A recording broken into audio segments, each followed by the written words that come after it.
Amis rôlistes, bonjour. Voici le jeu de rôle qui permet de jouer comme dans Toy Story, un univers où les jouets prennent vie, mais dans le but de protéger leur enfant. Alors si vous êtes prêts à devenir un jouet, soyez les bienvenus dans la deuxième partie de la vidéo JDR pratique, comment joue-t-on à Tiny. Dans la première partie, nous avons présenté l'univers du jeu, la gamme déjà disponible et le système de règles de façon très succincte. Si vous n'avez pas vu cette vidéo, je vous propose de commencer par là en cliquant sur le lien dans le coin en haut à droite de la vidéo. Nous allons maintenant aborder la création d'un personnage dans Tiny, tout en présentant plus précisément le système de jeu pour que les joueurs comprennent les conséquences de leur choix au cours de cette phase. Comme dans beaucoup de jeux de rôle, les caractéristiques des personnages sont résumées sur une feuille de personnage. Nous allons pour la suite de la vidéo nous appuyer sur la création du personnage pré-tiré éponyme du jeu, Tiny. Il vous faudra commencer par définir quel type de jouet vous allez incarner. Cela peut être, par exemple, un ours en peluche, un animal en plastique ou un petit soldat de métal. Mais attention, nous verrons bientôt que le choix de la matière et de la taille du personnage aura un coût. Évidemment, le personnage devra avoir un nom. Là encore, votre imagination va devoir travailler. Dans quelques cas, avec l'accord du MJ, vous pouvez également incarner l'animal de compagnie de l'enfant. Dans notre exemple, Tiny est un tigre en peluche. En premier lieu, tous les PJ commencent le jeu avec 40 points d'action, comptabilisés sur la jauge complètement à droite de la feuille de personnage. Ces points d'action représentent les points de vie. Leur diminution représente les blessures et la fatigue infligées au personnage. Vous voyez que le nombre de points d'action peut également être supérieur à 40. L'augmentation du nombre de PA jusqu'à 60 est une des possibilités lors de l'évolution du personnage suite à l'acquisition de points d'expérience dont nous parlerons plus précisément en décrivant le déroulement d'une partie de Tiny. Mais retenez qu'au début de la première partie, le nombre de PA du personnage est de 40. Le chiffre des dizaines des points d'action permet de déduire le niveau d'action du personnage. Ce niveau d'action est accessible dans la jauge juste à côté de celle des points d'action et va de 1 à 6.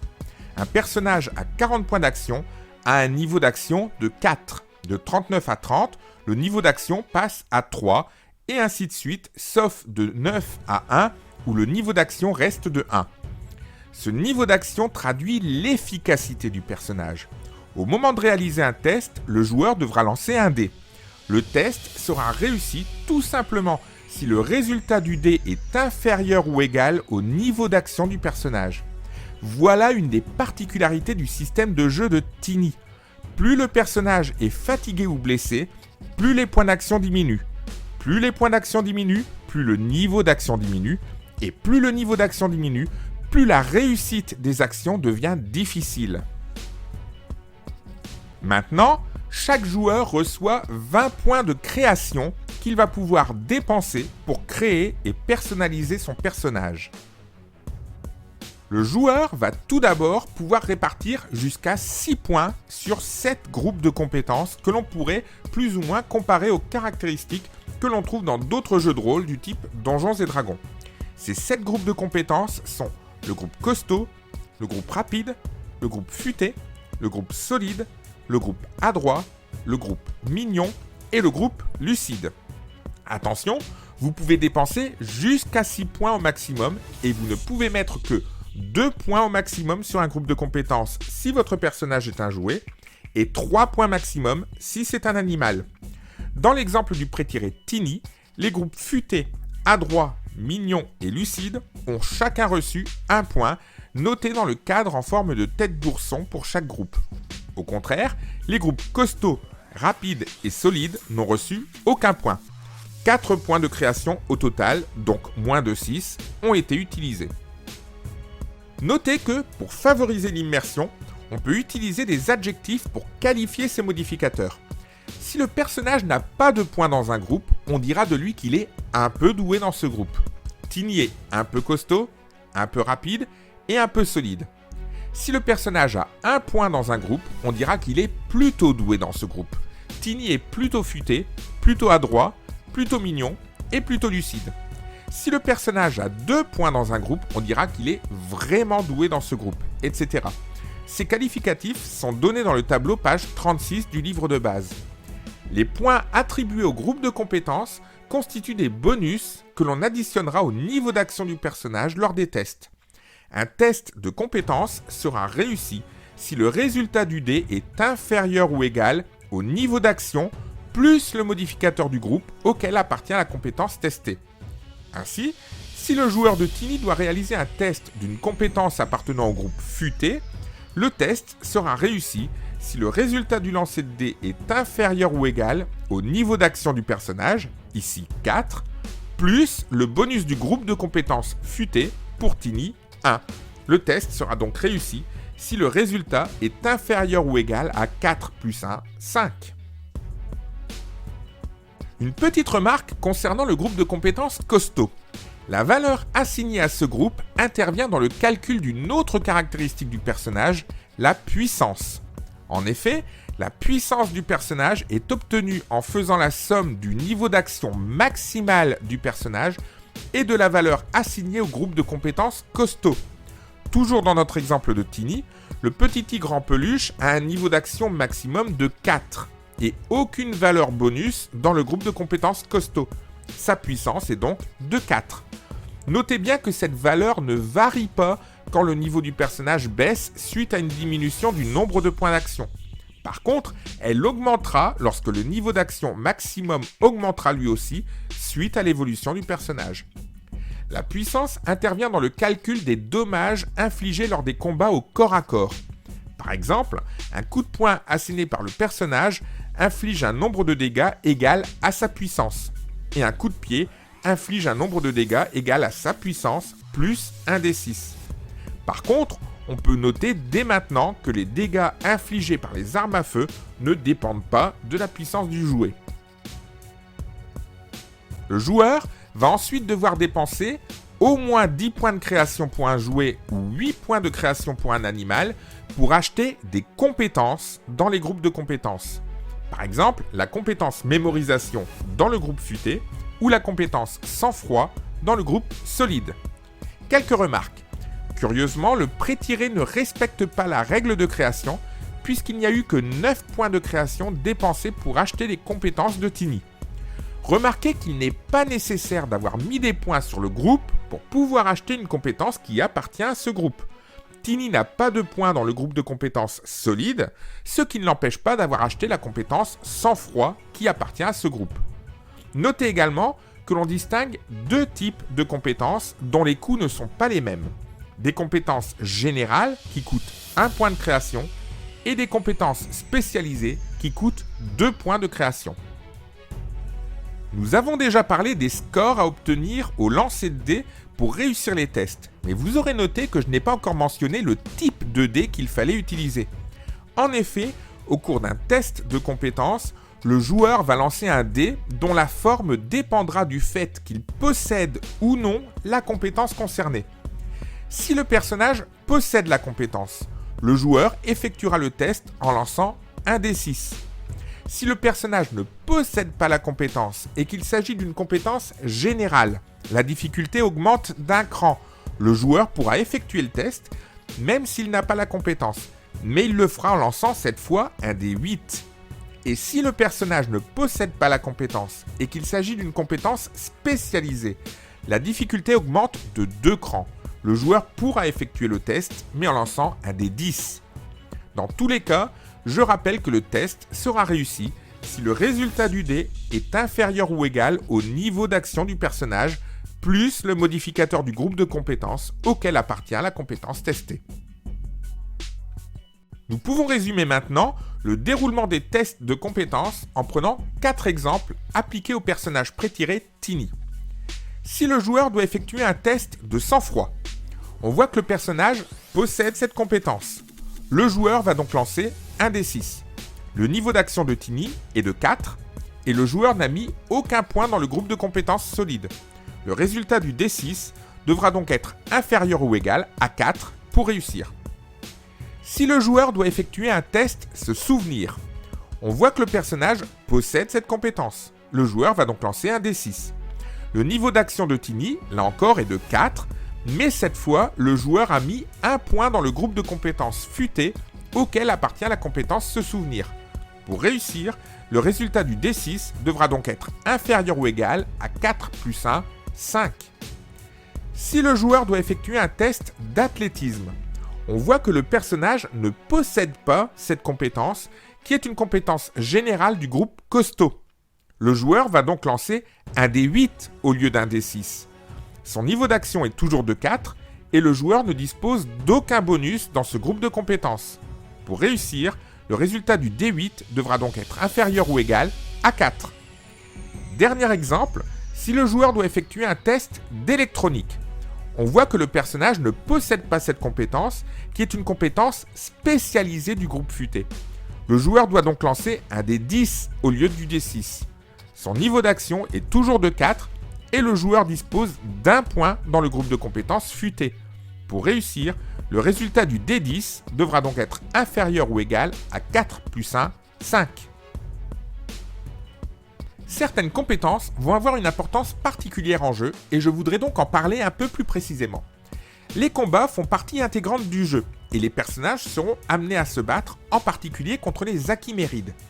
Eh bien, à Tiny, les attaques sont tout simplement considérées comme des compétences, plus particulièrement des compétences appartenant au groupe adroit. Les tests d'attaque sont donc aussi simplement des tests de compétences d'attaque.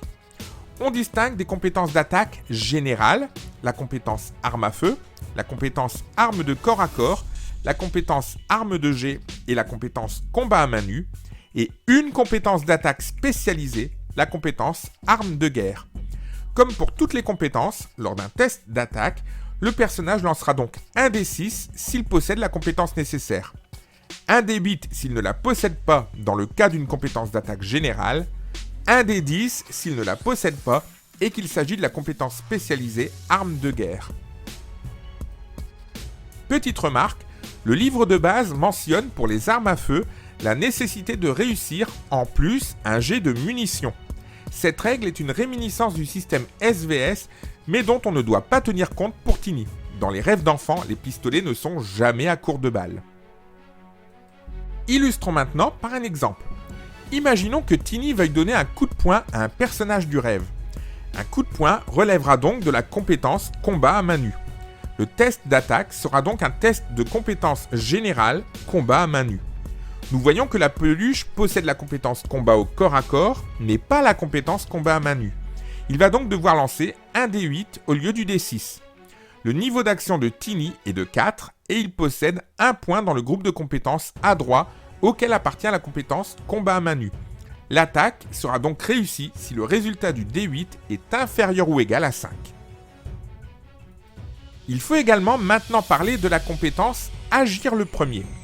Il s'agit d'une compétence spécialisée du groupe rapide qui permet au personnage, si son test est réussi, d'interrompre les événements décrits par le meneur de jeu. Mais cette compétence va également s'avérer cruciale pour déterminer l'ordre dans lequel les personnages vont pouvoir agir lors des combats. Elle ne sera prise en compte dans l'ordre d'action que si le personnage réussit son test de compétence. S'il possède la compétence Agir le premier, le personnage lance donc un D6. Comme d'habitude, le test sera réussi si le résultat est inférieur ou égal au niveau d'action du personnage, plus un éventuel bonus mis dans le groupe de compétences rapide. Si le test est réussi, le personnage sera alors le premier à agir lors du combat. La réussite au test de compétences Agir le premier permet donc d'être le premier à agir lors des combats. Notez qu'un personnage qui ne possède pas cette compétence peut néanmoins tout à fait tenter le test. Simplement, comme il s'agit d'une compétence spécialisée, le test sera réalisé en lançant un dé 10 et sera donc difficile. Mais si cependant le test est réussi, eh bien le personnage se retrouvera en première position pour agir lors du combat. Les personnages suivants interviennent par ordre décroissant de valeur de groupe rapide, c'est-à-dire la valeur obtenue en additionnant le potentiel d'action au modificateur du groupe rapide. Si la valeur de groupe rapide ne permet pas de départager les personnages, ils sont alors classés par ordre décroissant de leur nombre de points d'action. Prenons l'exemple de deux prétirés du jeu, Tiny, le doudou tigre, et Rainbow, la licorne en plastique. Dans quel ordre vont-ils intervenir lors d'un combat?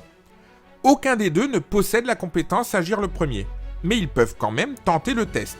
Si l'un des deux l'emporte, il pourra agir en premier. Imaginons qu'ils échouent tous les deux à ce test. Le deuxième point permettant de déterminer l'ordre du combat est la valeur de groupe de compétences rapides obtenue en ajoutant le modificateur du groupe rapide au nombre de points d'action. Tiny et Rainbow, en ce début d'aventure, possèdent tous les deux 40 points d'action. Mais Rainbow a un modificateur de plus 2 dans le groupe de compétences rapides. Rainbow obtient donc une valeur de 2 plus 40, 42, alors que Tiny a 0 plus 40, 40. C'est donc Rainbow qui agira en première. Dernière compétence particulière sur laquelle je voudrais attirer votre attention, la compétence volonté. La volonté est une compétence générale du groupe solide qui permet notamment de résister à un stress mental et parfois physique. Mais elle intervient également lors de l'activation de certains pouvoirs qui nécessitent justement la réussite d'un test de volonté pour être activé. C'est de ces pouvoirs que nous allons parler maintenant. En plus de leurs compétences, les personnages ont donc des pouvoirs. Le joueur peut utiliser jusqu'à 4 points de création pour acheter des pouvoirs ou 3 points pour un animal. Il s'agit de capacités que le personnage pourra utiliser pendant les rêves ou éventuellement dans la réalité mais contre la chiméride. Mais ces pouvoirs auront souvent un prix à payer sous la forme d'une dépense d'un certain nombre de points d'action précisés dans la liste du livre de base. De plus, comme nous l'avons vu juste avant, certains pouvoirs ne s'activent que si le joueur réussit un test de volonté.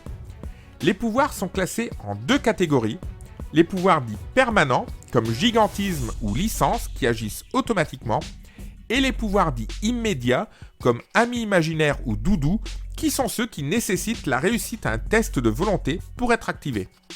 Notez enfin que tous les personnages possèdent gratuitement 3 pouvoirs de base, rêverie, taille rêvée et câlin. Je vous laisse vous référer au livre de base pour les détails concernant chaque pouvoir. Concernant l'exemple de Tiny que nous suivons depuis le début, le personnage possède 2 pouvoirs.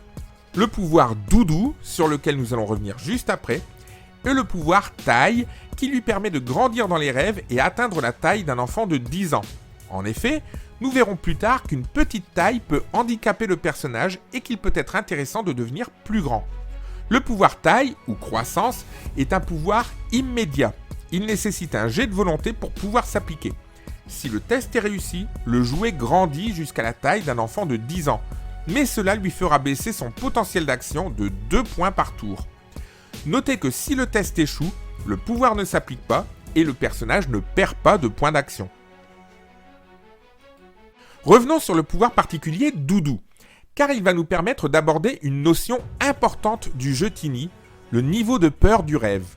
Le personnage qui le possède peut activer son pouvoir Doudou pour abaisser le niveau de peur du rêve de 1 point contre une dépense de 10 points d'action. Le but de la chiméride, l'ennemi absolu du personnage, va être de transformer le rêve de l'enfant en cauchemar. Cette transformation progressive est mesurée par le niveau de peur ou NDP du rêve. Le NDP au début du rêve est de 0. Chaque fois que l'enfant sera confronté à une situation qui lui cause de la peur ou du dégoût, ou à chaque fois que les joueurs montreront au cours de la partie de la peur, du dégoût ou même du stress, le niveau de peur augmentera de 1. Le MJ devra donc tenir le compte de ce niveau de peur et les joueurs devront pouvoir en avoir connaissance à tout moment. En effet, au-delà d'un certain niveau de peur qui dépend de l'âge de l'enfant, la chiméride pourra tenter de s'incarner, voire pour des niveaux très élevés, s'incarnera automatiquement. Nous en parlerons plus en détail dans la partie suivante de la vidéo consacrée au déroulement d'une partie de Tiny.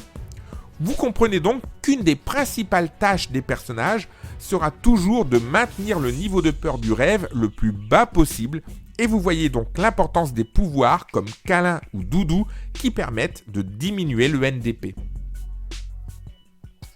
Maintenant que nous avons déterminé les compétences et les pouvoirs du personnage, il nous reste à voir son aspect.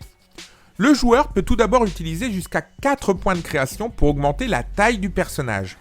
On distingue 5 échelles de taille: minuscule, petite, moyenne, grande, géante. Par défaut, un jouet est de taille petite et un animal est de taille moyenne. Augmenter l'échelle de taille coûte 2 points de création par niveau. Un jouet peut dépenser 2 PC pour devenir de taille moyenne ou 4 PC pour devenir de taille grande. 2 remarques. Tout d'abord, si le joueur peut dépenser des points pour augmenter la taille, il peut aussi décider de diminuer la taille de son personnage à minuscule, ce qui lui fait non pas dépenser, mais gagner 2 points de création qu'il peut réassigner autre part dans d'autres compétences par exemple. Ensuite, l'échelle représente la taille réelle du personnage, mais dans les rêves, le personnage gagne un grade. Un personnage minuscule devient petit, un personnage petit devient moyen, etc. La taille du personnage va intervenir dans la difficulté des tests si jamais il y a une différence entre l'échelle du personnage et l'échelle de son action. Difficulté qui se traduit par le changement du type de dé utilisé pour le test. Par exemple, imaginons que le personnage pré-tiré Tiny, qui mesure 25 cm, c'est-à-dire appartient à l'échelle moyenne, souhaite réaliser un bond d'une cinquantaine de centimètres, ce qui correspond à l'échelle grande.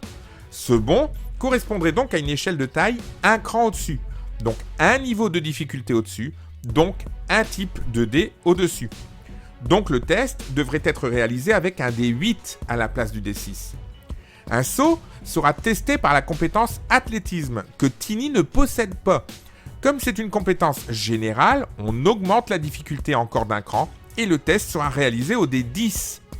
Il en va de même pour les tests réalisés lors des combats. Si un jouet de taille petite s'attaque à un personnage de taille grande, la difficulté augmente de 2 crans, puisqu'il y a 2 niveaux d'échelle de différence. Le test sera réalisé avec un D10 si le jouet possède la compétence nécessaire, voire un D12 s'il ne la possède pas.